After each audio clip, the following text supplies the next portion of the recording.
Free agency is in full swing. It's hot stove season, and the Cubs are definitely on the prowl, looking to add to the bullpen, which they felt like was really good second half of the season. I know the numbers indicate that, but how many high leverage situations did a team that didn't win a lot of games have, right? Enough, but when the games counted, you know what? The Cubs weren't very good. So they need to improve that bullpen when the games count. There's some really good relievers out there, but what about Jeff Hoffman, star from the Phillies? Is he someone that the Cubs could bring in as a free agent? We're going to talk about that right here on the Cubs Baseball channel. Like and subscribe. Give us a thumbs up. Let's get this show started. Go Cubs.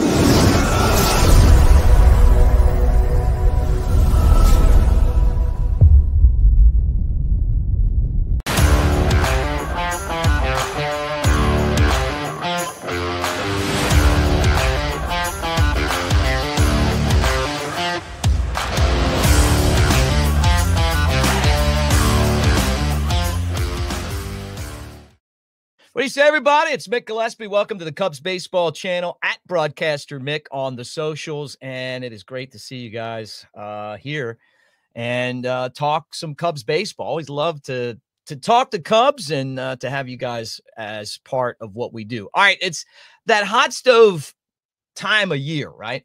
And I'm starting to read some reports that the Cubs could potentially be looking at all-star bullpen arm Jeff Hoffman. This guy was with the Phillies. You're talking about 2023. He was good. 2024, he was great. And maybe one of the Phillies' best relief options. I'm telling you right now, you want to have a good bullpen. This is a guy that brings a ton to the table, but he is going to be highly sought after. When you take a look at the top relievers on the market right now, Hoffman to me is right there at the top. I'd say probably free agent wise, he and Tanner Scott of the Marlins.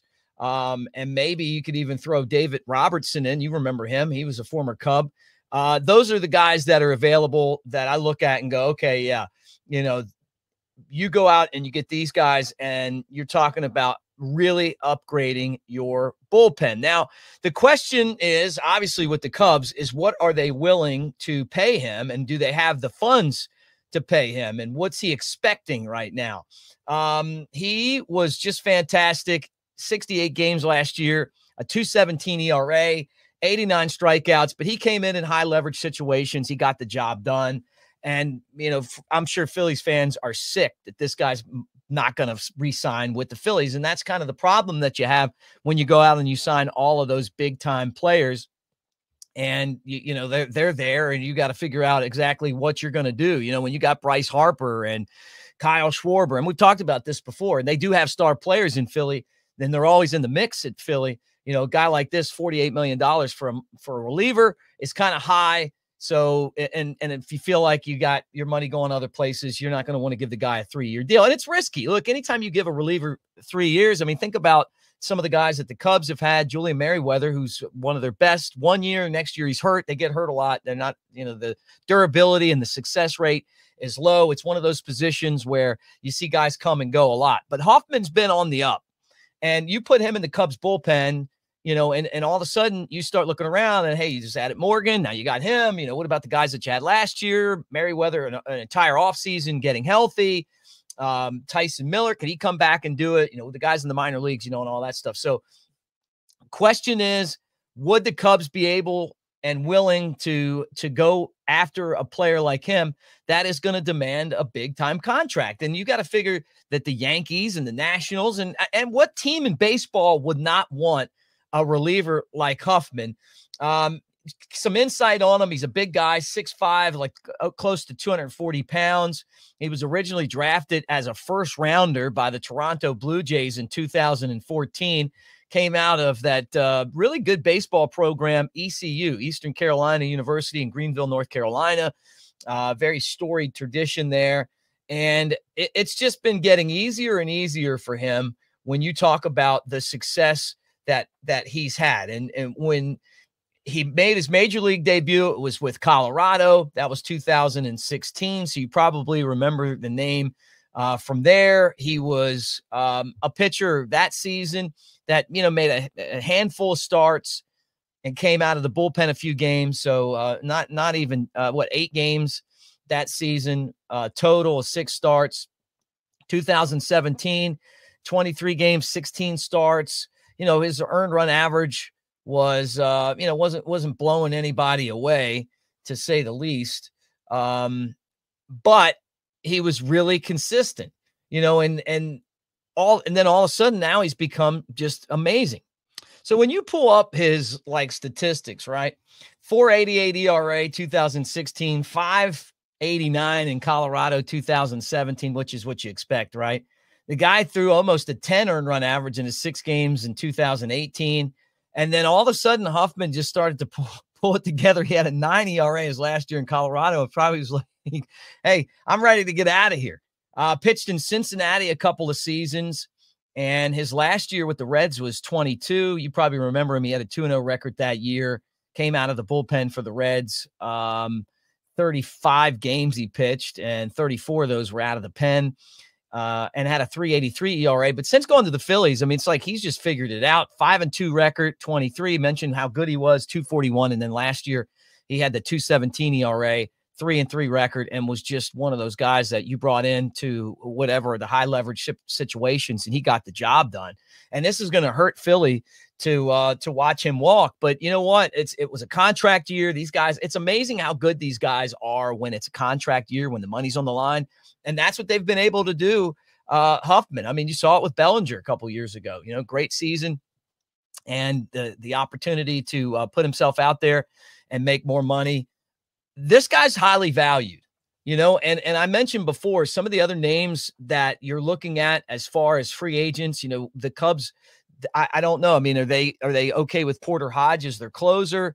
Adbert Alzolay no longer with on the organization, I guess. I mean, he was designated for assignment unless somebody comes in and takes him. It's really, really sad, the way that relievers come and go in the game of baseball. But, do they go after Tanner Scott? He's a guy that's going to cost a lot of money, maybe 4 years, $60 million. Talking about Hoffman, would the Cubs be willing to go 3 years, $48 million for a reliever?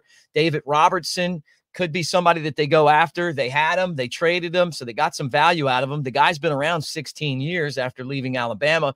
They're saying maybe a 1 year, $11 million deal. Would the Cubs be okay bringing back Aroldis Chapman? I mean, still alive, right? And he's valued, $7-8 million.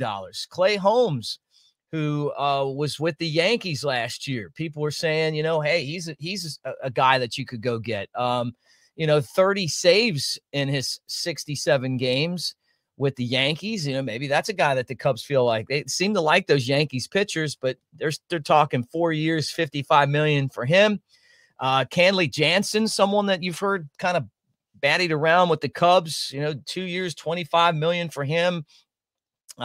He's been one of those high leverage guys that seems to always, take care of business. Chris Martin, the Red Sox, someone, but at the end of the day, that the Cubs are not spending this year. I mean, they've made it clear, hey, we're not going after Juan Soto, and we're not doing this, and we're not doing that. And I've talked about why so many times on here, because there's uncertainty with the future of the organization. You just don't know what's going to happen when the front office hasn't made the playoffs and hasn't won a game in a long time. And part of this that you have to factor in for them is that they dealt with COVID. Theo and Jed, two totally different GMs. Styles are similar but different. The Cubs have been kind of dealing with stuff as far as, transitioning from the way that the minor leagues were set up to the way that they are now. So there's a lot of different reasons, but he's on a 1 year deal. And if you're the ownership and you're serious about, a 1 year deal, that means that there could be a change of direction coming. And if that's the case, then, if you're going to make a move, then you just don't want to be locked into a bunch of long-term deals. So anyway, that's where we are right now.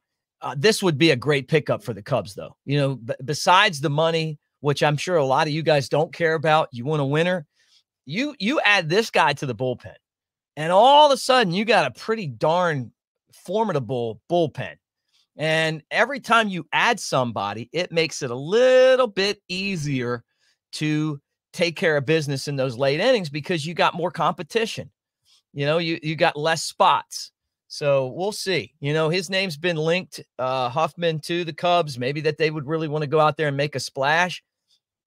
This would be one of those splashes that you got to look at him and think, if we pay this guy $3 million over 3 years, is he going to be able to withstand that? Is his arm going to be able to withstand 3 years on a deal? And that's a question that he's going to have to ask. You're going to have to ask him as well. And whoever makes the decision is really going to have to ask. But guys, thanks for hanging out. We'll be back on here tomorrow. We're going to have a good week of coverage on the Cubs baseball channel. Like, subscribe, get in the comments section. Tell me what you guys think. And obviously, I guess we're all just kind of sitting here looking for maybe a potential trade with Cody Bellinger because there's a little smoke that, hey, this guy opted back in, but you could trade him, and who would be willing to do that? I think Cody Bellinger could get traded, and it's going to be one of those deals for the other teams that are looking at Cody Bellinger going, okay, what are we doing in free agency? Okay, we're teams close. We're not going to get this guy. We're not going to get that guy. Hey, we can get Bellinger for 2 years with that opt-out after this season, really 1 year, for the $27.5 million. And maybe we don't even have to give that much up to get him.